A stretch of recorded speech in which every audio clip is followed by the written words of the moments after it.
So for my birthday in September, I'm going to have two words tattooed on my arm, believe it or not. And those two words are stay frosty. Now, point of our show this evening is, of course, the movie Aliens. And I don't think I wanted to talk about this because, of course, I find it to be one of the premier action films of the late 20th century. And of course, Sigourney Weaver is in my top five, at least, favorite actresses. But I don't think this is a movie about aliens. I find the monster and the whole corruption part of like wanting to bring them back to weaponize them to be subplots, believe it or not. I know that was the ticket draw, the action, but I think that the core plot of this film, if you look maybe a little bit deeper, is Ripley and Newt, mother and daughter. She had a daughter that died because she was in space for 57 years.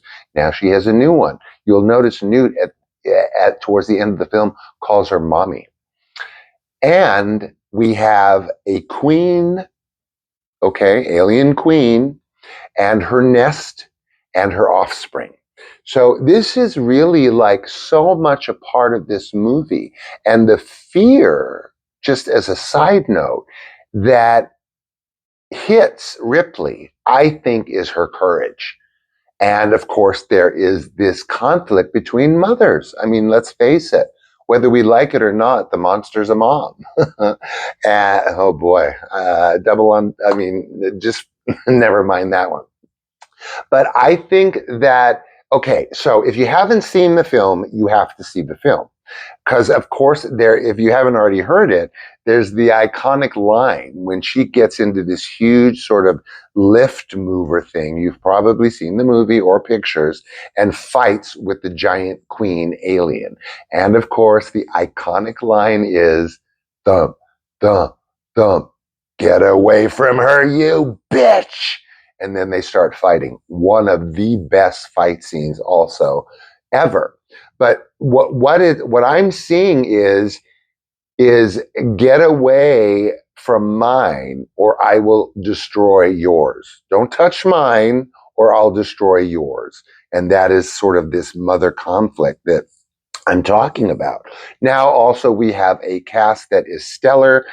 Vasquez, the character, very sort of gender fluid ish, and one of the first of her kind to be a hero in a film. We've got the pilot of the whole thing is sort of a diminutive woman.